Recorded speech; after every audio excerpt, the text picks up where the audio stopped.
Hello, welcome to Mr. T's Cello Studio. Today we're going to talk about the bow grip. So bow grip or bow hold is a little bit misleading. I like to use the term balancing the bow in the hand because we're really just trying to balance the bow and not try to be very hard, very tense, very kind of immovable bow hold on the bow. So because the hand on the bow is served like a suspension system of a car. So when the car is driving, this suspension system or this springs, they constantly react to the road condition and make small, very gentle adjustment and make the ride very, very smooth. Especially when you're doing the when you're doing the bow change or string crossing. So how can you get to that very loose, balanced bow hand? So find your balance point properly around here and trying to dangle your hand from the wrist. And now, see my wrist is arched, not too much, just a little bit, and leaning towards to my first finger, which is called pronation, this motion, right? Pronation, and then just land on around that balance point. That's it. So whatever you hand kind of dangle in the air, try not to change much and just go around. And try to get everything rounded. And the most important thing is your thumb. The thumb have to be curved if you can, unless you have a very, very short thumb and then you double joint it, or it's very, very hard for you to curve the thumb. Always trying to make the thumb curve a little bit, because in this way you can move the thumb with the other finger.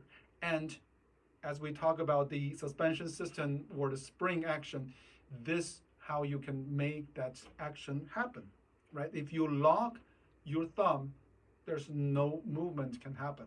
Some people still play brilliantly with a straight thumb, but normally we still learn with a very flexible thumb. Okay, so that's one thing I'm very insist on. Okay, so once you feel this, just play a little on each string. Just get a little feel about the very short bow, right? Just make sure that you can feel the balance of the bow and don't have to grab the bow too hard. Good. Now, once you find this nice and balanced feeling, we go back to the frog and use the ring as our indicator. Try to put the middle finger, the second finger, half of the ring, half on the hair, and arrange other finger just like the finger dangle in the air. Again, trying to just land there. And that's it. So another thing is the wrist need to be a little bit arched in this lower half of the bow, not in here, not in the tip. Yeah. So only in here, and try to get your elbow lower than the wrist. Some people play like this.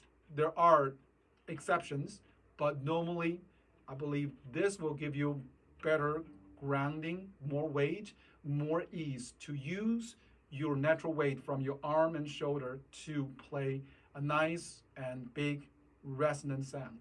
So imagine this like the iceberg, the bottom of the iceberg, which below the surface, right? And it's much bigger than the iceberg itself. So maybe this wrist can be like the iceberg, and this is the bottom of the iceberg. So they're much lower, this a little bit up. Okay, so like this. So you can do a little bit in the lower half.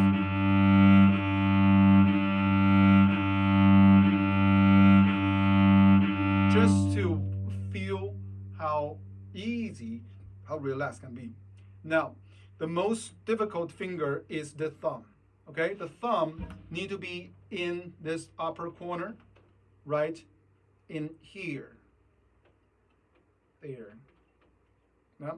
So if you pronate your hand, your thumb will more or less a little bit more like a parallel, not parallel, but parallel to the hair and the stick. So in this way, it's easier to hold the bow and on that spot.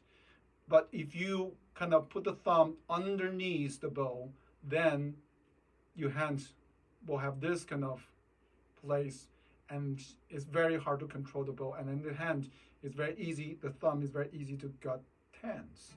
So once you have this habit, it's not easy to change back to where it is because it feels very awkward.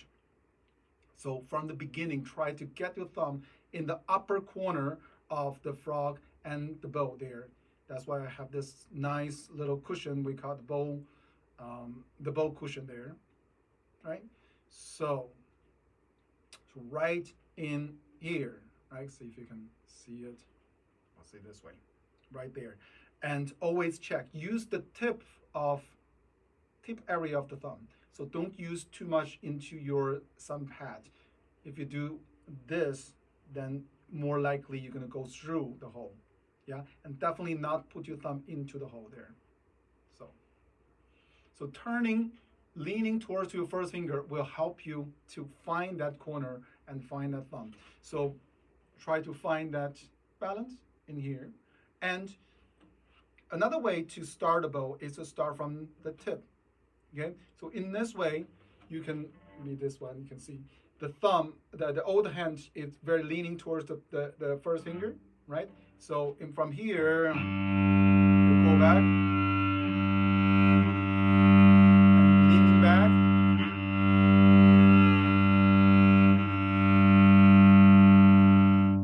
Okay, so you feel that it's the correct position of pronation. When in the frog, the pinky is the one who balances the bow. Okay, so always kind of changing the center of the balance towards the pinky a little bit, and then you go back. That's why in the other video of mine, we have all the finger exercise from lifting the bow to horizontally move the finger, to pinky push up, to scratch the bow, the shark tails, rolling the pencil, all this finger exercise, try to make the bow be part of your hand.